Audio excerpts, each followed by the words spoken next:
Hello बच्चों, let's see the question.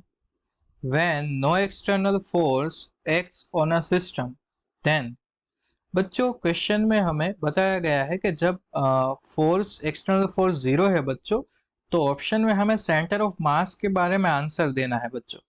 तो सबसे पहले तो हम यहाँ पर लिख लेते हैं बच्चों की कॉन्सेप्ट। यहाँ पर कौन सा वाला की कॉन्सेप्ट यूज होगा बच्चों?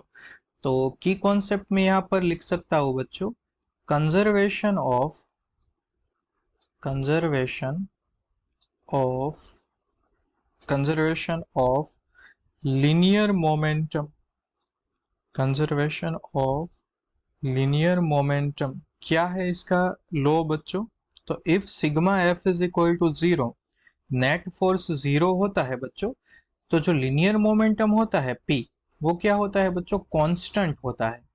अब बच्चों आप देखो, यहाँ पर लिनियर मोमेंटम बच्चों, यहाँ पर एक्सटर्नल फोर्स हमें जीरो बताया गया है बच्चों। ऑप्शन चेक कीजिए, एक्सटर्नल फोर्स इज जीरो, तो when centre of mass remains stationary, ये बच्चों कब होगा? अगर जो हमारे पास सेंटर ऑफ मास है पहले से ही स्टेशनरी कंडीशन में है बच्चों, तो फोर्स जीरो होने के वजह से उसकी वेलोसिटी चेंज नहीं होगी बच्चों। अगर वो स्टेशनरी है तो स्टेशनरी रहेगा बच्चों।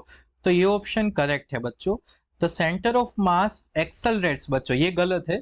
अगर फोर्स ही जीरो है बच्चों, तो एक्सेलरेशन भी जीरो ही होगा बच्चों। क्लियर बच्चों? और थर्ड बच्चों, the momentum of centre of mass of the system remains conserved. तो ये बच्चों हमने जो की कंसेप्ट लिखा है उसके अकॉर्डिंग ये करेक्ट है बच्चों। और D, the position of the centre of mass of the system shift. बच्चों सेंटर ऑफ मास जो है उसकी पोजीशन शिफ्ट ही नहीं होगी बच्चों, क्योंकि वो बच्चों स्टेशनरी कंडीशन में होगा तो स्टेशनरी रहेगा बच्चों, और कांस्टेंट वेलोसिटी है तो कांस्टेंट वेलोसिटी से मोशन चालू रखेगा बच्चों।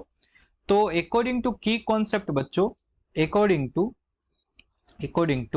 की कॉन्सेप्ट, अकॉर्डिंग टू की concept, A and C are correct. A कब करेक्ट होगा बच्चों? जब सेंटर ऑफ मास पहले से ही स्टेशनरी होगा तब बच्चों। ओके बच्चों, so A and C are correct.